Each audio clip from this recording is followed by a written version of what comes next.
Last time pinag-usapan natin yung Infinix Hot 60 Pro Plus. Gandang smartphone din, ang daling i-recommend. Pero kung naghahanap ka ng mas mura pa na halos le-level din naman doon, eto na yon. Actually, may mga dagdag features pa nga like micro SD card slot and headphone jack. Naka 144Hz AMOLED panel na rin, 1.5K resolution, malaking battery with fast charging speed, at andyan din yung manipis na design sa manipis na presyo. 5,999 pesos lang kapag naka-promo. At sigurado, maraming magsasabi na mas sulit pa to kumpara sa Pro Plus, isa sa mga best budget phones ng 2025. At mamaya titignan natin yan.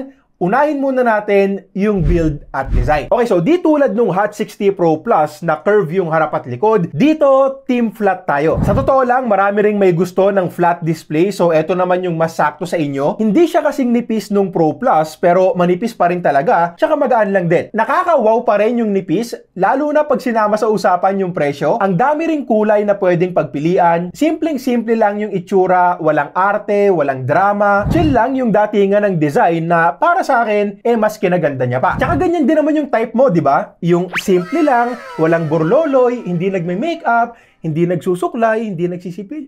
Sobrang simple naman yata nito. Brother, Hindi nabanggit ng Infinix kung gamit din nila dito yung fiberglass back panel tulad sa Pro Plus. Tingin ko yung typical polycarbonate plastic yung gamit, tsaka plastic frame lang din, pero meron tayong decent IP64 water and dust resistance. Corning Gorilla Glass 7 eye protection sa display, meron din. Again, bihira pa yan sa ganitong price. Mukhang bulto talaga yung pagkuha ng Infinix sa Corning para presyong divisorya. Puro ganito rin kasi yung mga latest nila. Infinix GT30 Pro, Infinix Hot 60 Pro Plus, at ito ngang Infinix Hot 60 Pro Gorilla Glass 7 eye lahat. Parang jungle na nga sa dami ng gorilla.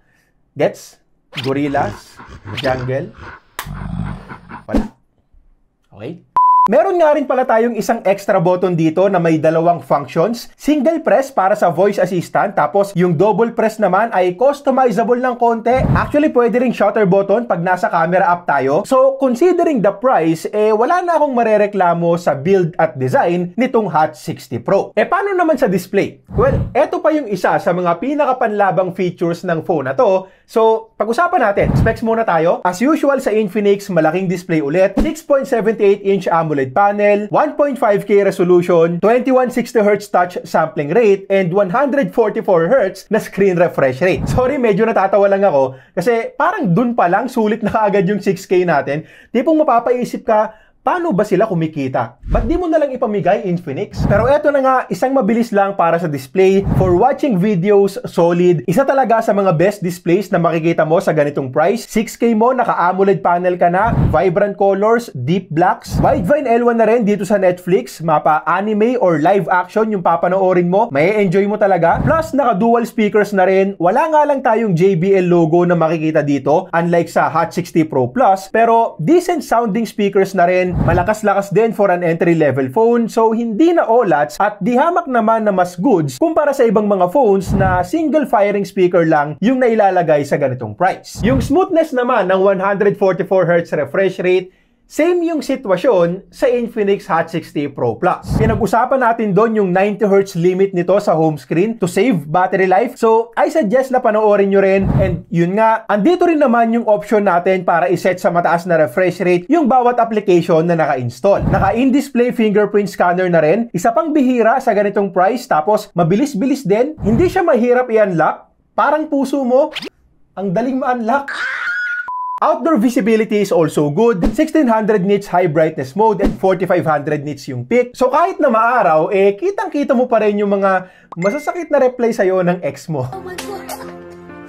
Yung ibang mga phone sa ganitong price na naka-LCD panel pa, mga 800, 1000 nits lang. So wala na rin talaga akong marereklamo dito. Pero alam ko naman na yung performance talaga ang gusto nyong makita.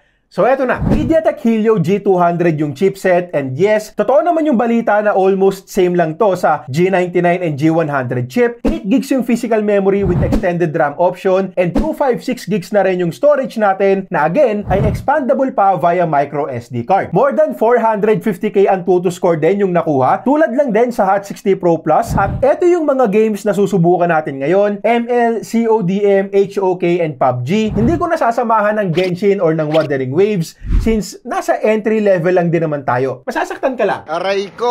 So una muna dito sa Mobile Legends, meron tayong ultra graphics kaya lang wala pang super or ultra frame rates. Malamang yan dahil bago pa lang din yung chipset, so limited pa tayo sa 60 FPS sa ngayon. 59 FPS average yung nakuha ko dito, sulpot-sulpot na frame drops lang naman but very playable overall. Call of Duty Mobile, ito yung settings na available at matagal nang ganyan yan. Hindi naman delay yung gyro sakaling nagamit ka nyan. Multiplayer mode, wala rin problema. 60 FPS average yung nakuha ko dito. Sa VR mode, limited yung settings natin sa 40 FPS and naabot naman ito yung limit na yan, 40 FPS din on average. HOK, eto hinayaan ko na lang sa default yung graphic settings tapos sinat ko na lang sa ultra yung frame rates. Nakakuha ako dyan ng 85 FPS average, so sa mga lumipat sa game na to, malalaro mo naman yan ng maayos dito sa Hot 60 Pro. Tamang settings lang. Tapos sa PUBG naman, eto yung settings at nakakuha rin tayo dyan ng 59 FPS average. Hindi rin naging problema yung thermals, hindi gaanong umiinit yung G99, G100 at ganyan din dito sa G200 chip. Hindi umabot ng 40 degrees yung phone sa 4 na games na tinest ko. 24 degrees room temperature pa rin tayo sa testing. And of course, take note na lang din na malaki yung epekto ng room temperature sa pag-init ng phones natin. But overall, sa promo price na 5,999 or kahit pa sa SRP, panalo na yung performance. Kasi yes, hindi siya yung pang-competitive gaming talaga with high frame rate mode. Pero mid-range phones na rin kasi ang kailangan mo para sa ganun. Eto, entry-level phone lang kasi. Tapos, malalaro mo na rin ng maayos yung mga sikat na games ngayon kung mag-a-adjust tayo ng graphic settings. Sa software naman, hindi pa ako sigurado kung ipapangako rin ng Infinix dito yung 5 years na security patches and 3 major Android upgrades tulad dun sa Infinix Hot 60 Pro Plus. Sana oo, kasi sobrang panalo nun pag nagkataon. Wag lang talaga yung 5 years tapos once a year lang yung update. Kahit every 3 months okay na. Bloatwares dito konti lang naman kumpara sa iba. Tapos pagdating sa mismong UI, very user-friendly at hindi rin nakakalitong gamitin. Good battery life din tayo dito. 5,160 mAh yung capacity. PC Mark battery test, lagpas 13 hours din na screen on time. Hindi sobrang taas pero decent na para sa ganitong klase ng phone. Naka 45 watt charging na rin tulad sa Hot 60 Pro Plus, so mabilis lang ding mag-charge. Sa promo price na below 6K, bihira pa yung 45 watt charging. Mabilis na pag nakakita ka ng 33 watts. May bypass charging din kung sakaling maisipan mong magbabad sa games. Tsaka may kasama pa rin namang charger sa loob ng box. May iba kasi na kahit budget phone, ang binibigay lang sa atin kable, SIM ejector tool, tsaka 2 pirasong papel. Samsung. Ito naman yung mga included sa Hot 60 Pro. Kumpleto at protektado na rin kaagad sa unang gamit mo. Tapos pagdating naman sa camera, 50 megapixel main shooter and 13 megapixel front. Honestly, hindi ako nag-e-expect ng super gandang quality ng photos and videos kapag ganito yung presyuhan. Pero masasabi ko naman na good looking photos and videos yung makukuha natin dito sa Infinix Hot 60 Pro considering the presyo. Hindi siya yung mid-range phone level at maalog yung video sa 2K resolution kaya kailangan pa nating ibabayan sa 1080p para mas steady. But overall, para sa akin, hindi na tayo talo sa hinihingi nilang presyo.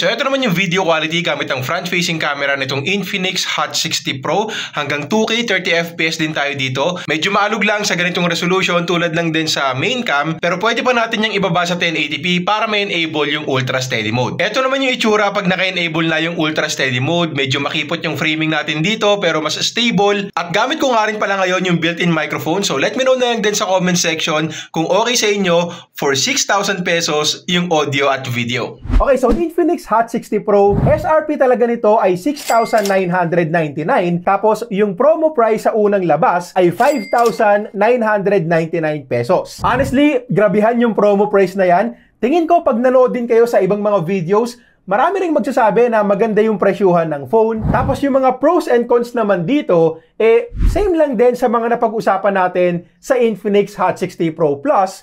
Pero this time nga, meron na tayong headphone jack and micro SD card slot. Kung mas gusto mo rin ang flat display, ito yung mas bagay sa'yo. Mas mababa yung presyo, kaya madaling sabihin na para sa akin, siksik na siksik talaga yung 6,000 pesos mo dito. Okay, so yun lang muna para sa ngayon. Like and subscribe kung nagustuhan mo tong video. Link sa description kung saan pwedeng makabili. Kung interesado ka sa Infinix Hot 60 Pro Plus, click mo lang to. At para naman sa mid-range gaming phone nila na Infinix GT30 Pro, click mo lang to.